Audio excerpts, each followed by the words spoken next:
So if you have bulk yeast, make sure that you're storing it in the refrigerator. I'm adding maybe a quarter cup. I don't measure.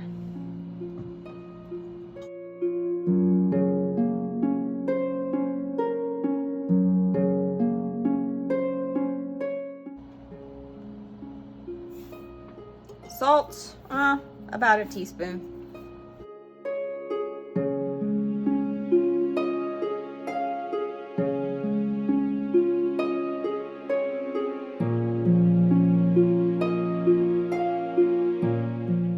Make sure you scrape the bowl really well, because sometimes the yeast, by doing it this way without doing the warm water and your yeast separately, it sticks to the bottom sometimes. So you just have to scrape it really good.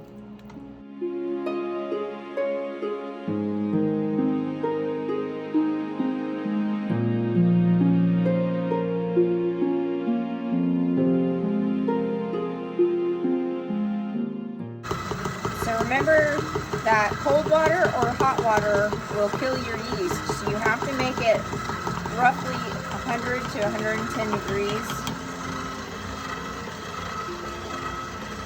Like baby bottle warm is perfect for making bread, for activating your yeast.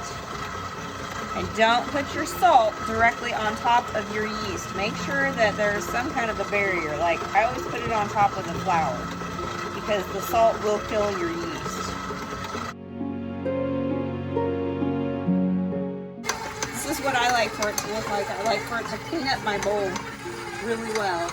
And now it needs to mix for about 2 minutes. So just oil your bowl really good. I just use olive oil. That's all I ever use in my bread is olive oil. But you can use any kind of shortening. You can use Crisco if that's what you want to use. You can use lard.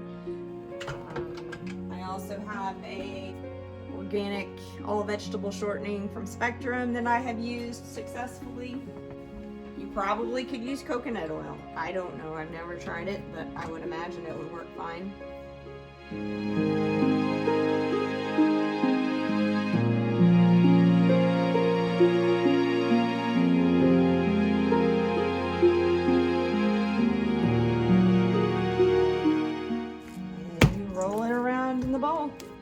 Get the outer edges oiled really well.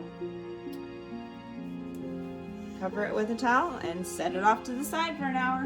1 hour later. Oops. Put a little bit of oil on your pan. I use a paper towel to smear it around really good. Make sure you coat the whole pan.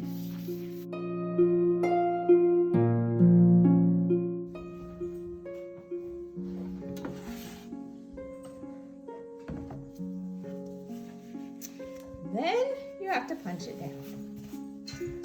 Taylor's favorite part. This batch is big enough for 4 loaves. So we just divide it into 4 sections.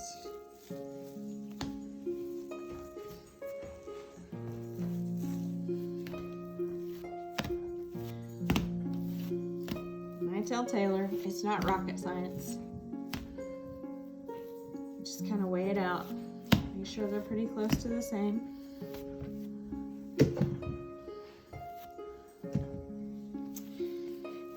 You need the dough.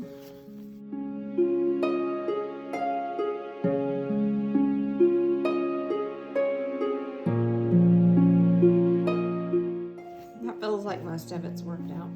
Oh, there's one there. When you roll it out, a lot of the air bubbles roll out of it. You hear them popping.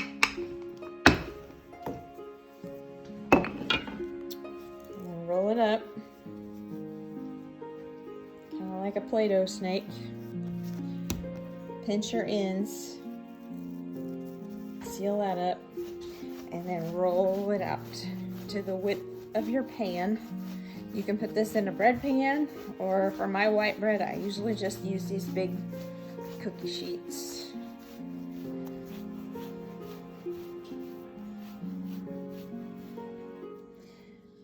Seal the ends.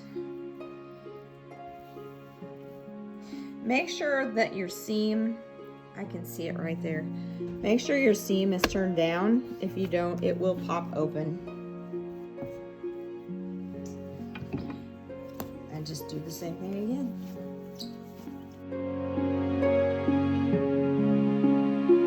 One hour later.